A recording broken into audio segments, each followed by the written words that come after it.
got fired from my youth minister job when I brought a group of black kids from a black church to meet with all my lily white kids in my lily white church. A week later, the board had a special meeting to tell me I wasn't going to get a pay raise and that I wasn't probably going to get my contract renewed either. So that was the beginning of the end for me. That's the way Christians sometimes work, don't they? Well, thanks a lot to Conrad and Joey and to the SOMA group. It's fun to get back here and talk in Kansas. Like you said, I just got off the plane from London last week. You know, I was talking to folks in Birmingham, England, and London, England, and I said, I'm from Kansas, where Dorothy's from. And there was silence. They're like, nobody knew in England about Dorothy. But when I said where Fred Phelps is from, everybody knew. Yeah, that was pretty bad. So they know, and the Kansas School Board. They knew about the Kansas School Board. So our reputation is pretty strong over there in Europe, unfortunately. I went to Sweden right after the big Kansas School Board thing, you know, where they were trying to teach creationism about 1990 or something like that. And nobody had ever heard of Kansas except the Kansas School Board. And they knew all about the Kansas School Board in Sweden, of all places. So what we do here makes a difference. And that's part of the reason I'm here to talk to you tonight. Part of the reason I wrote the book. Part of the reason I started recovering from religion. Because I want to make a difference and I want to teach and help other people make a difference in understanding reality-based living as opposed to fantasy and delusional-based living that a lot of us were raised with in terms of our own religious background. So my objectives for today are to explore the viral metaphor, to discuss infection strategies, to identify the guilt cycle. That'll be a very important part of it, and it'll lead right into my favorite topic, sex. And because I like sex so much, I have a survey back there. If you want to pick one of these up and fill it out, I'm very interested in your answers on the front. I'm very interested on your stories in the back. And no names on this. I don't want any names. It may be, probably will be, the basis for some of my chapters or of my next book. I don't know for sure. We're still working on the research. So, but I would like to get your stories. And you can just look at that on your way out, perhaps. So we're also going to examine the special role of hypnosis in religious infection, and then we're going to discuss ways to help people get out of religion. Hopefully we can get through all of that in the time I've got. And I forgot to do something here. Let me do a quick adjustment before we get moving too far. Here we go.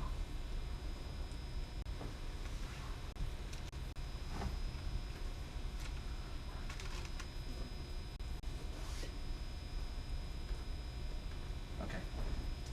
Much better. All right. So, I was concerned about the effect of religious the religious impact on the United States after 9/11. Started doing a lot of research and thinking. Of course, I already had lots of academic background and training in psychology, and like I said, I had a master's degree in religion. But none of this seemed to make sense. I couldn't understand, why does religion work the way it does? I'd always been interested in the psychology of religion. I'd always been interested in why ministers behave the way they do. And because it makes little sense from a logical standpoint. If you listen to a minister, what they say isn't logical. Oftentimes it's just really wild if you really examine the logic that they're coming out with. So none of it seemed to make a lot of sense with respect to the theorists that I'd read in anthropology and sociology and psychology until I came across a biologist. Some of you have heard this guy. His named Richard Dawkins. And Richard Dawkins wrote this little essay back about 1990 called Viruses of the Mind. And in that little essay, he explained something I'd never seen any psychologist, sociologist, psychologist, or any other behaviorist explain, and that is how ideas infect people's minds, and why some ideas are parasitic and some ideas are not parasitic. So that was just groundbreaking for me, and really helped me start to explore. I think it was the linchpin in exploring this whole idea of what we now call the God virus. So we're going to explore the God virus. We're going to look at things like, you ever noticed how a Muslim fundamentalist looks a whole lot like a Christian fundamentalist?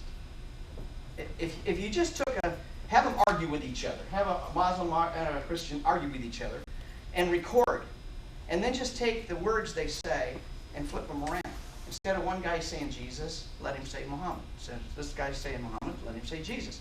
Just flip them around, and it looks identical. It's like a mirror image.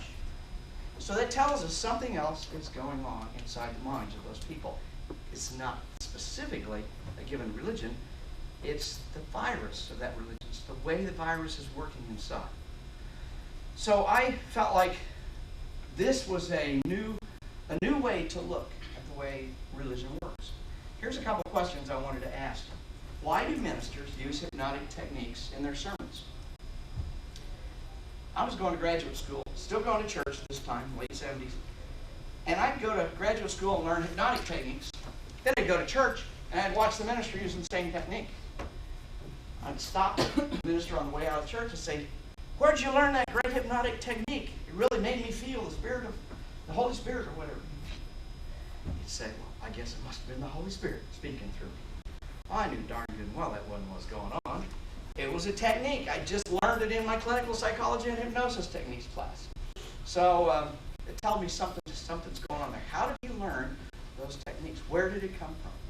That was a question I had. Second is, what makes people oblivious to the inconsistencies of their religion while perfectly rational about everybody else's? Ask a Mormon what's wrong with being a Catholic, a Buddhist, a Baptist, a Muslim. Ask them. They can tell you. They can be very rational in analyzing Catholicism. Ask a Catholic, what's wrong with being a Protestant, or a Muslim, or a Buddhist? They can be very rational in analyzing other people's religion. Now turn the tables and say, well, what's the fatal flaw of your particular religion? And you'll watch their eyes glaze over. Their logic will drop down to about a 5 to 7-year-old. And I don't care how much education they have, even if they've got a PhD in theology, their logic will not get any better than a high school level, probably. Because their brains are infected. They cannot see their own religion where they can see everybody else's. And some religions, many people in many religions, are willing to kill over this idea that my religion's right, yours is wrong. We just see this all across the world right now in the wars that we're seeing and fighting. And we even hear people like George Bush saying, we're on a crusade. And we hear religious metaphors being used in our own military. And we see our chaplains being more and more and more evangelical and fundamentalist in our own military. It's insidious the way religion has infected so much of our culture.